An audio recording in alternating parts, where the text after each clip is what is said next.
bon ni nyemme nyininka ko nafila sungalo nafila suro do ya damina ko do ba damina suina ni sungalo sabatira dro nafila damina depuis suro de nafila damina ni kalo ko ni sabatira ko kalo yera kalo sabatira dro nafila fana damina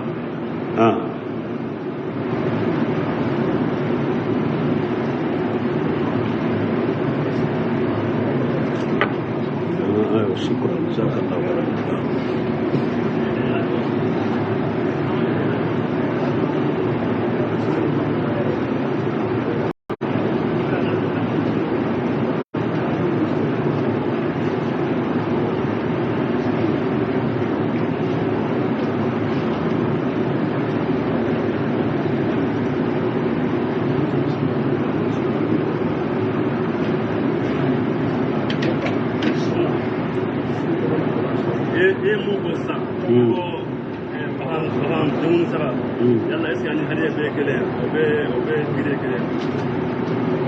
ko denkundi saga yala ni hadiya ye kelenya wa o denkundi saga doni ke baw ko akakiru ni lahiya ka kiru de kelenya mana sa hakke munun kan ka jate min lahiya la o sa hakke jate min denkundi saga la min ye lahiya kan kan koroshi kabo lebu munun ma denkundi saga fana koroshi kabo o lebu ma donc doni ke baw ko asa hakke ani awakal lebu koroshini ko ani lahiya bede kelenya ola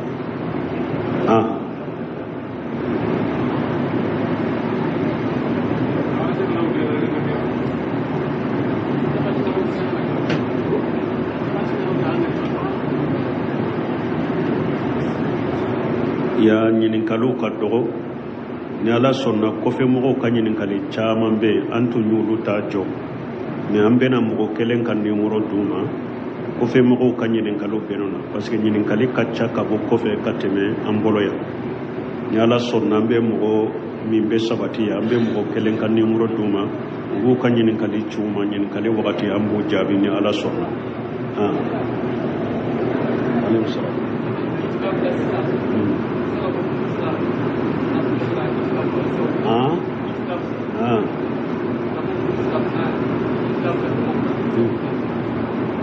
ko itikafu kabo misi ewa burusula mogo kabo burusula ka misiri do kere kere ya Bamako ya ko ibena itikafu ko kono be chogodi kiren ko la tusaddu rihalu illa ila salasati masajid al masjid al haram wa masjidi wa masjid al aqsa kiren ko atte daga mogo ki ka yere nan kan feunta ki ka minaunta ko ibeta misiri segere ka bato ka kono fo misiri saba alikaba misiri horomale ani ciden ka misiri ani baitul maqdis mogo ba kam minanta kata bato ke ni misiri saba de kono meni ote ate daga mogo kabo burusula ko ebe misiri do kere kere Bamako ya ko ibena itikafu ke akono ote daga ye abe daga ikabo burusula ko ibena dersul la me misiri kono Bamako ya oye doni nyini de seba utumbe ukayina nan kamfeunta kalo tama kalo fula tama hadisa kelen no fe kata doni ke baga fe kata doni min ala bashi to lebe se ka bo burusula kana duguba kono ya Bamako kono ya kana misiru do kono kana kalanke kana darisul lame kana doni nyini bashi to la me ate daga ikabo burusula itikafu kama ko ibono ke misiri do kono Bamako ya kiden ko ikanika minawun siri kata misiri la foni misiri saba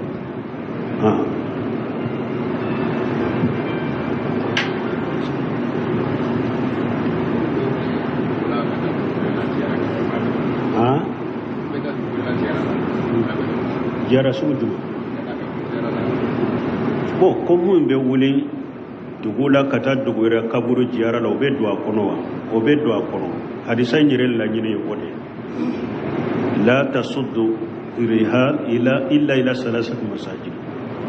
kafo imbe bo dugula kata jara la dugula o ya haramu de islamiya sariala kiden koy kanika minawunta koy beta bato ke yoro shinni misiri sabate alikaba misiri kiden ka misir batul maqdis donc ka wuli dugula kata dugula koy beta jara ke kaburu tigi do jara ye o ye haramu ye siramiya sariala ودياتو دوني كباو يكبر زيارة تلا كتات تلا يروما دمادو زيارة الشركية وزيارة البدئية وزيارة السنية كبر زيارة تلا لنو كتان تلا يروما سمادي كبر زيارة سوغو دوبي ويف شركو دي فلان كفويا كيلا بو سلاميا كنو oye kaburu jara jumai ni mogo min tara kaburu jara iye kantigeli ke kaburu tigi ube ye suduri biaye ube ye wori dama ube ye dafalen kaye ube yi dama kasaye ube iya nyina fe ko tora dobe eka ka tora imbo eka ube ye nafa do nyina fe ko kan nafa sama kana ema ni nye kaburu jara sugun minye ni shirkul akbar mukhraj min al millah ni nye fulan kafuya kumba bade nabi labo silamiya kono temu akera san nin kaburu tigi tara sigere dugu were de akera sa ibe dugu min yere kono itara ajara wo de lala kan nin ko sugu ke eye mushrike de ibora dina ko kaburu jiara chogoya fulanna mugo kata kaburu jiara kaburu tigi jiara a iko karasai mugo nyumande ijonka ala deli aka kaburu kuna ala binjabi ube etara ka i sonsoro ka qur'ana kannin qur'ana hakke kanni hijibu hakke kalaye ube kanni sura kala nkanga ni abaraje kashenka so nin kabi ube iridu hakke do nkanni ala togo iridu ni hakela ka baraji dinka suma ninya kaburu jara minye ninya bidiya ninya kaburu jara minye ima ke mushrikere ni ema fenjini sufe ima kantigeli kai ima dafalen kai imi dama kasala me ko ninya mogo nyuma de ninya ala dele aka kaburu kunna la binjabi ninya bidani haramu nin kaburu jara sugu ye bidani haramu a ube niye minaundeta itara kaburu jara hari nima foi nyinafe me eye kam minaunta kaburu be dugu were de la eye kam minaunta koita kaburu ne kama itara ode jara oye bidaya oye haramu hari nima fe nyini sufe iye bidiya ke iye haramu ke iye kam minaunta lim minke kata kaburu jara dugu were kiron ko la tasuddu rihali illa ila salasati masajid al masjid al haram wa masjid al aqsa ziyarati sunniya we jumaye ema tama imi minaunta ziyara kama ebe dugu minna kaburu tigi bo dugu de itara kaburu la eta to kaburu la idon to kaburu sokono cide nye duwa min fa salamu alaikum dara qawmul mu'minina nahnu bikum inshallah lahiquna يرحم الله المستقدمين منا والمستأخرين وأسأل الله لنا ولكم العافية يغفر الله لنا ولكم إدون تو كبرو سولا ينين داود فو سو يكبرو سولا نيبي كسو يردو إتارا إكسو إبني ساما نيبي سلامو بلاك إبني سيسوما إيه سلامو قربالي منك ni bi ka su dan yoro do kaburu cheleba ka kaburu aka kaburu kere kere kata joy men ni be salamu bilaka ibinye shamade abe ko min hada made nyana maya ni nana man ni ba fo ibinye shamade ibe ta joni koronde je kinye si kaburu ma ibinye shama be salamu bilaka men ni ba fe ka duwa ke suyi nyereye allahumma ighfir lahum allahumma arhamhum ibi kodi suyi ma kinye si koroma ka duwawu ni be duwawu ki bi nyesi koroma aka famude ni donna kaburu sokono sunna jara ni donna kaburu sokono ciide nye duwawu min fo ni tara kaburu jara ibo foforo sumbe ni bi ka su yoro don ibe ta ka kaburu la ibi nye sama ka salamu bilaka ni salamu bilaka ni ba fe ka duwawu ke suyi nye ibi nyesi koroma ibe duwawu ke suyi ninde sunna ka jara min fulani ye nafa dama do bala nafa folo e min tara ni na ye ciden ka sunna min bato o baraji bi e ye ciden ka sunna bato kele fulana kaburu jara min fulani ye be baraji surala ye ciden kan le da diga ne min ke sabana abi hakili jigilla garana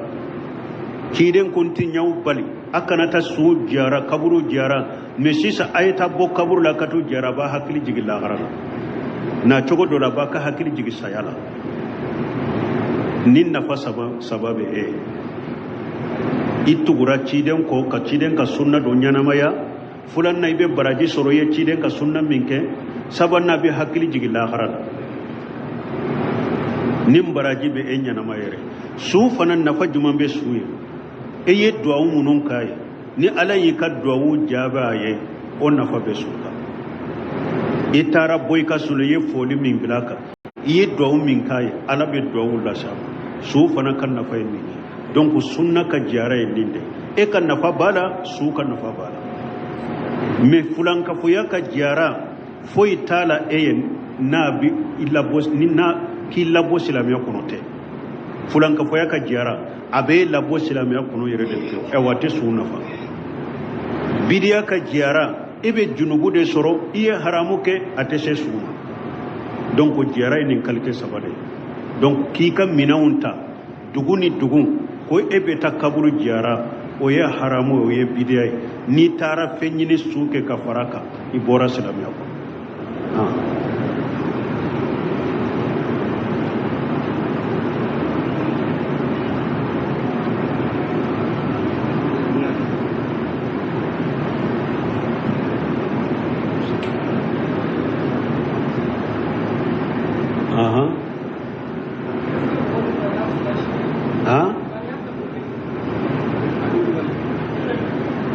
ma ka kuma mai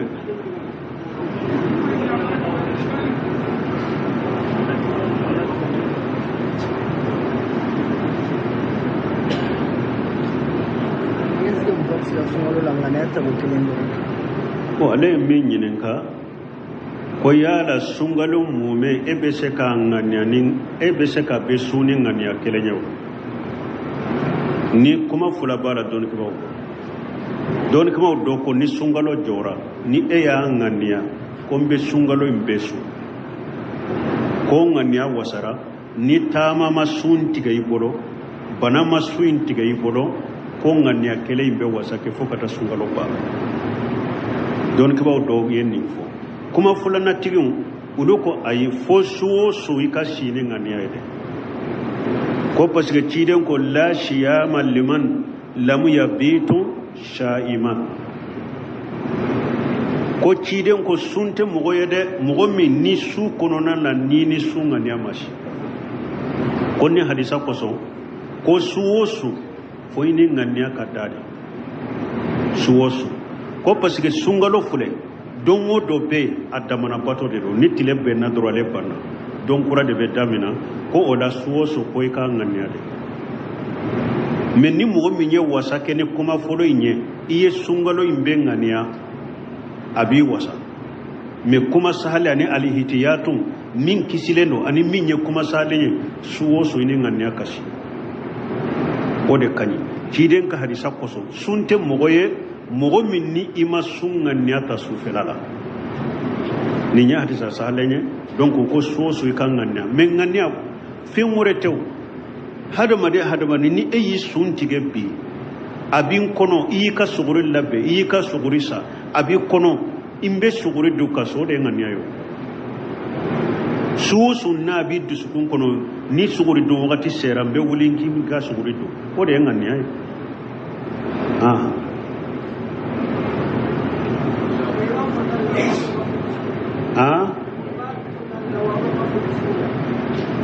ngania anniyatu mahalluha alqalb wa talaffuj biha bidiya ngania be dusukunde kono ka kuma na yi waye bidiya yere min bi dusukun kono dro innamal a'malu binniyati wa innamal likulli imrin ma nawa ciden ko baraw be kenin ngania de bara siteke na te ngania men ni eye min ngania la bode sabiya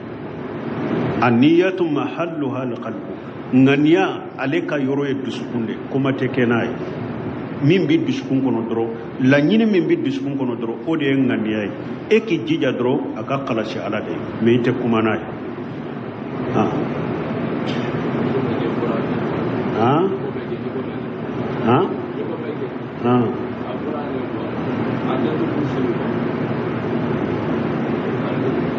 bawo nyame alebe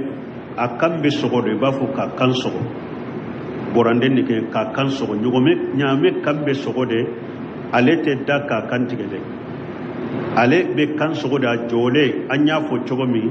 anuman se ki ewa nyefe se numa ibo shiride a jole mbe to sabaka ni akan sogo doro abini betereya parce que ni akan sogo ka to senanika abe me talon talon la wala de bode ko yato silamiya sariya ko kini ise nyefe ewa numan se o kasiri a jolen kato sabainka pour na kan sogora doro abe jengete doro bebi abini betereya ale kambe sogode ale te kantige komi be misida ka kantige chokobi nyame kambe sogode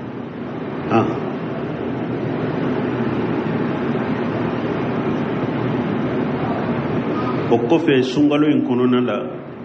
amba ye situka ube pape sabele undo chi no ko ali imisakiyati ko yeremina ko sugurudu ikanki yeremina do ta sugurudu ni salatu che erikele ko iki yeremina donc militi bisaba ubo bilay ka sugurudu ni salatu boli che ko yeremina kiki yere kursi ki yeremina donc militi tani duru donc yere militi ta lesirite nono na de ninya bidiade min fule no ba cari sare situka ko ali misakiyati yeremina ikanki yeremina hakke mununa sani ini salatu che bidiya wudi do mo kana barakenu ala ko qur'ana kono de wa kulu washrabu hatta yatabayyana lakum qaytul abyad min al-qaytil aswad min al-fajr summa timu siyama ila al-layl ala ko yimmi da ka dumunike fo fajiri jeman ni fajiri fima ka bono ibe mi de ka dumunike fo kata fajiri kene cide fana ko ako bilali be salli wole sufela de la ni bilali ye salli wole aye dumunike akammi fo ibnu maktum na ye salli wole ale ye finyeto de ale te salli wole abada fo nu ya fama asbahata dugu jera la de wole radi ale be salli wole donc ni bilali ye salli wole bilali be salli wole sufela de la aye dumunike akammi fo abdullah ibn maktum na ye salli wole na ale ye salli wole wakati mi aya yere mina kabo dumuni ma ani meni parce que ale te salli wole abada fo nu ya fo aye dugu jera aw doni ka ban ko fana hadisa salim fana la bilali ka salli wole ani ibn maktum ka salli wole foitu nu nyogonje bilali ka jigi nin ka yele nanyen nin fo do ba fo aw ko bilali be salli wole sufe nin ba wole ni dugu jera ako tuguni nin ka jigi ani nin ka yele doni ka ba ko ni bilali ye salli wole sufera la abe to minbari kade asigilen do be to fo nin dugu jera abdullah ibn maktum wolele wakati sera ale be jigi nin be yele abe salli wole donc ni hadisa nonu laje ani bara min go bolo sisa ko ika suguru dika eri kelembila ani salatu che ube militi bisaba ube kenji militi dalila taala bidia do mo kana barakana ni yere be fajiri doni yere mi ika dumuni ke fokata fajiri kenechi ni te fajiri doni yere idalem be salli wala minna salatu bola minna konni be wakati do abe wakati de korosi immi ka dumuni ke no ye salatu boye wakati ale salli wala ki yere me femmi pule ka dila ka ci situma lesrita la dina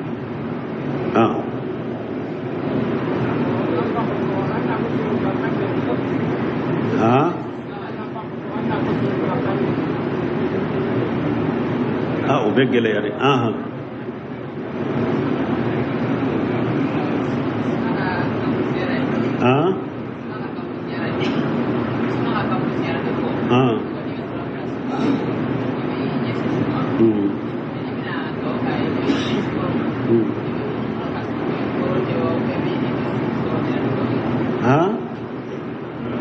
anya fo anko kaburu jara sunna ni tara ibe salamu bila suka ebeta iko dilembe koroma inye silembe suma parce que sunye silembe korondema ebi nye si sude maka salamu bila ka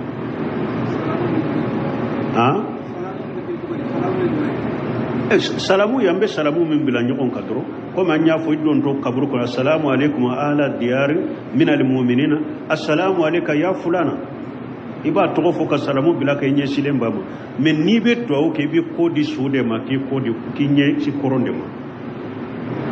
ate comme ko be ta su ko fe kabila ni koronche de ibi ko di suma kinye ci koroma ka do kay parce que duawu fana mina yoro ni duawu kala ñe ci yoro ye khibila de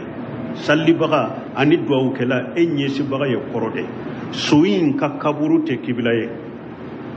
ko ni bi ñe sama ka do ke kibila te duawu kala ba ñe ci kibila de ma odi yato ahmad ibn hanbali ko akon ni be foli bila su ka ñe ci suma parce que hari hada made ñanama ni e nana mugo ma yi ko da maka salamu bila ko ya da bu yawa ibi nye shama de kafo kaburu fana na ba kono ni be foli de bila suka ibi nye shama de men ni ba fe ka duawu de ke duawu ke la nye shiro ye khibila de ibi nye shi khibila ma ka duawu ke ki ko disu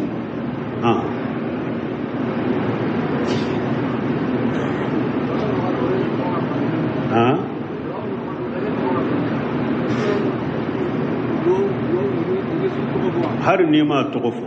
su min dalen be durala bi kala nyini do i kala nyini yesu inde har ni ma togofo ibe do wi ka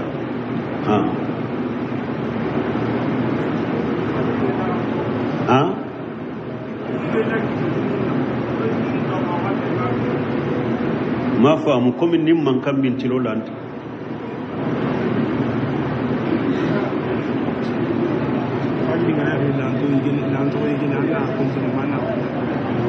bo konni fajiri sera salatu bora kito dumuni la ibe kontine ube be dumuni jo nin fana hadisa do de be ko ciden ko ni salli welela kam minanto adola kelen tegela ika dumuni mina ubi ka jimina ka do itegela ko yi kana mina bila bara foi ki ka haju ni kam mako nyana bo ala ninya hadisa domba gaw doma la saha me shagal bani hadisa illa sa ni salli wala la salli wala ka dola kelen ka jimina to ibolo ube ki kan logoma to ibolo i kana sage foi ki kam mako nyana boala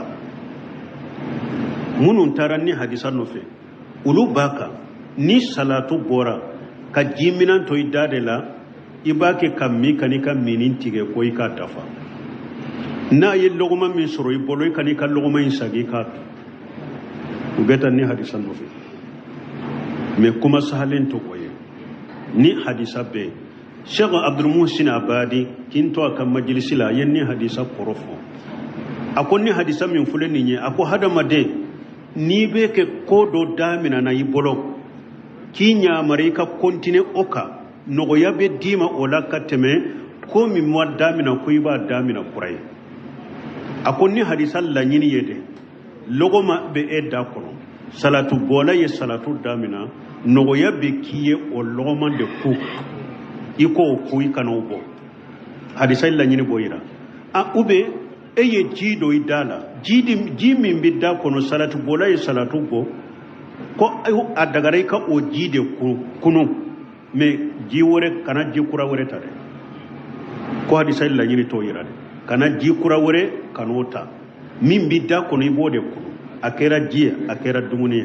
me ka fo konni salatu bora hadisa en ko ika dumuni ke fo kati ka dumuni ba don ke ba sahale ma sonne mo hadisa sahale wore ube munu nini hadisa te nyogon to wodi ato Sheikh Salih Fawjani nyinin karanni hadisa la ko hadisa min ko ni salli wore la salli wore kam minan bi bole ki kam ma ko nyana boy kam minan na ikana sagi ki ka dumuni dafa akwa lete ni hadisa do Sheikh Salih Fawjani fa akwa lete ni hadisa do donc hadisa jele umbe ni ala yere ko ayemmi aka dumuni ke fo kata fajiri jema mo fajiri fimala wa yala ka ayade ni fajiri kene ko ni cira min bika ibi yere minade ani ciden ka hadisan min nana bilali be salli wala sufe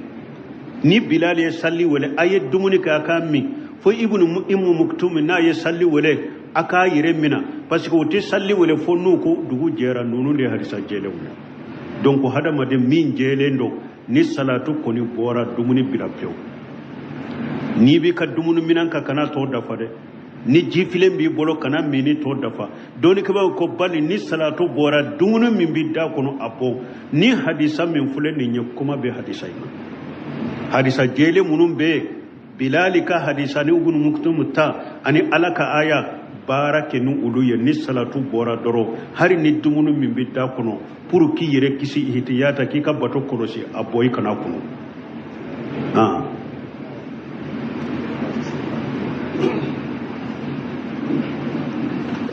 mun kama a tigi be temala mun kama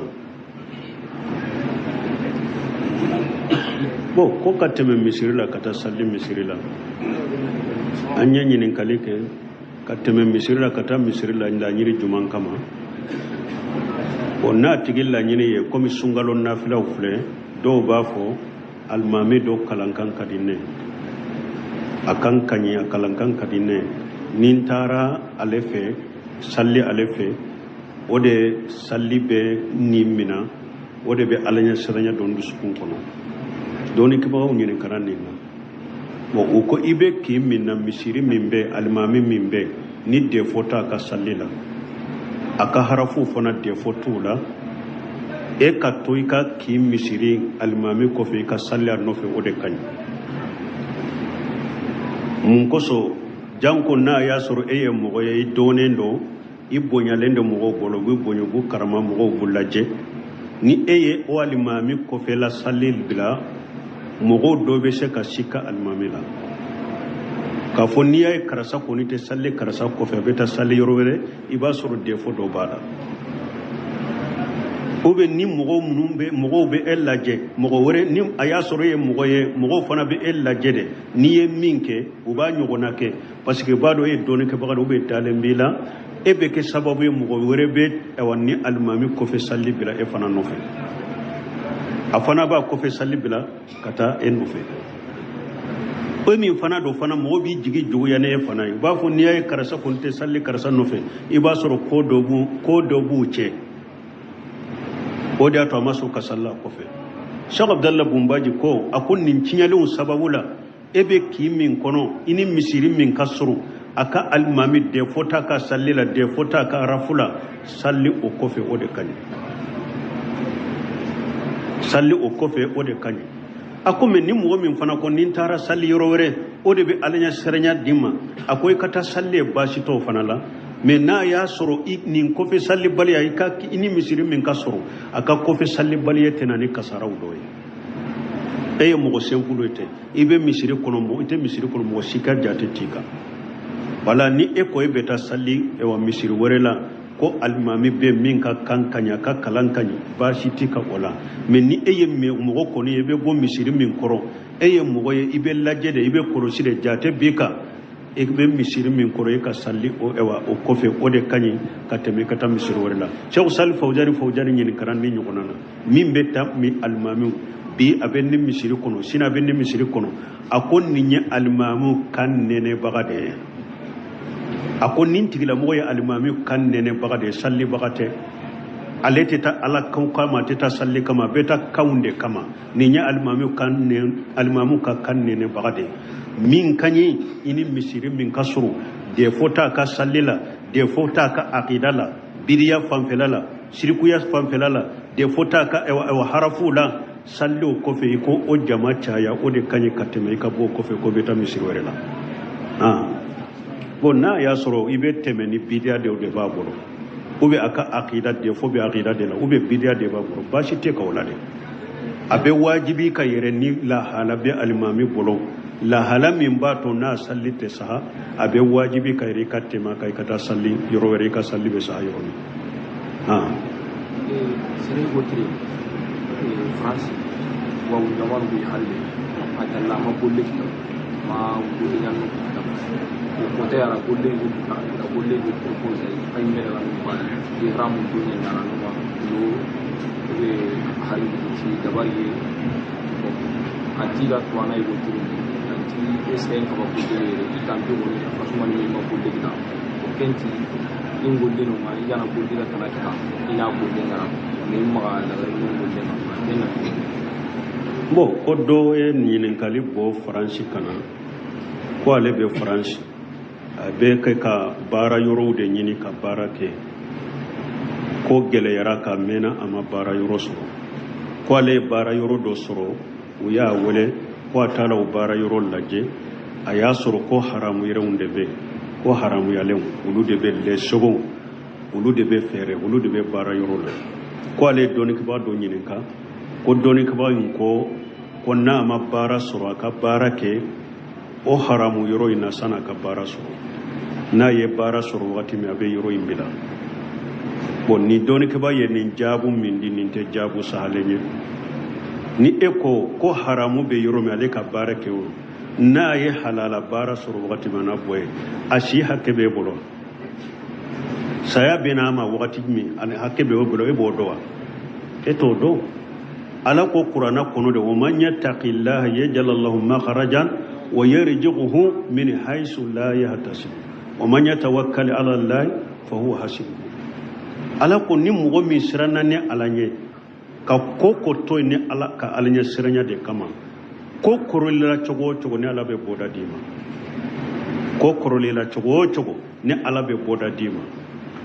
ko korole unna awa mi garjaga yorola e yereta miri ika garjaga be bo yoroni ala ko ni mogo yi ka ko danne alaka ne ala bi wasate ambe min foye atigi kanado haramu barala wala taawanu ala al-ismi wal udwan ala ko yada ni junubu be yoro akana nyugon deme kana doy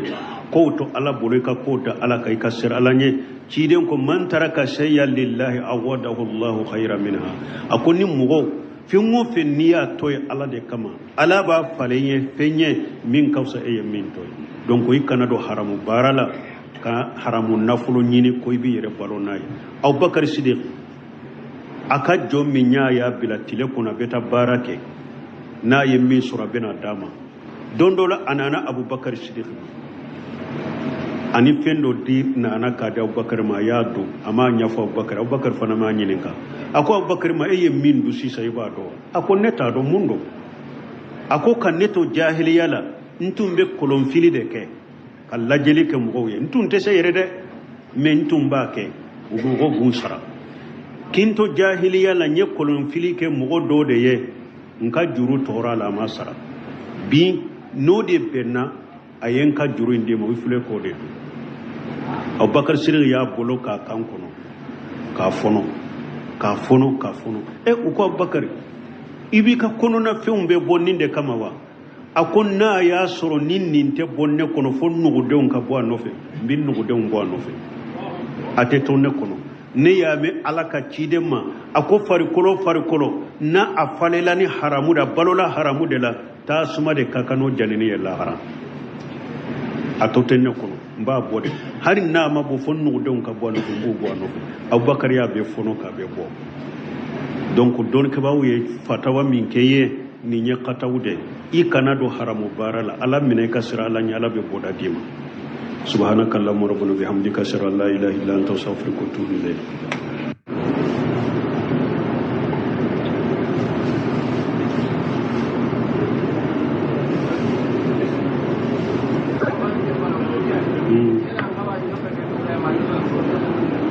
ni nyemme nyininka ko nafila sungalo nafila suro do ya damina ko do ba damina suina ni sungalo sabatira duro nafila damina depuis suro de nafila damina ni kalo ko ni sabatira ko kalo yera kalo sabatira duro nafila fana damina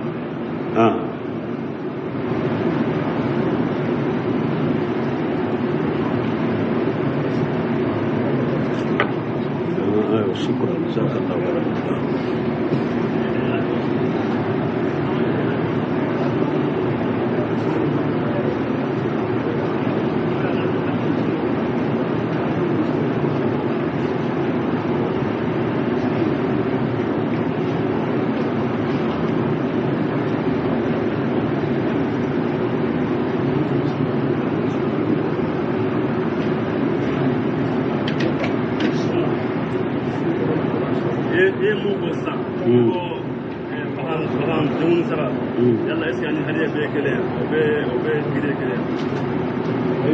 ko denkundi saga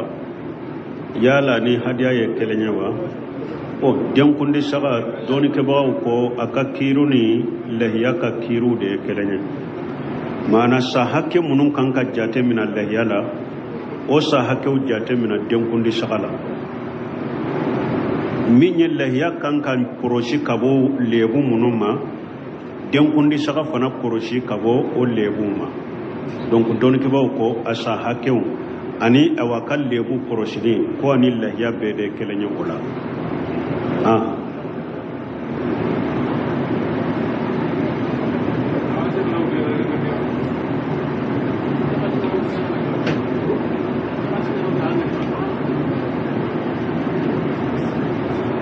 ya ñininkalu ka dogo ni ala sonna kofe mogo ka ñininkali caman be antu ñulu ta jo mais an bena mogo kelen ka numéro duma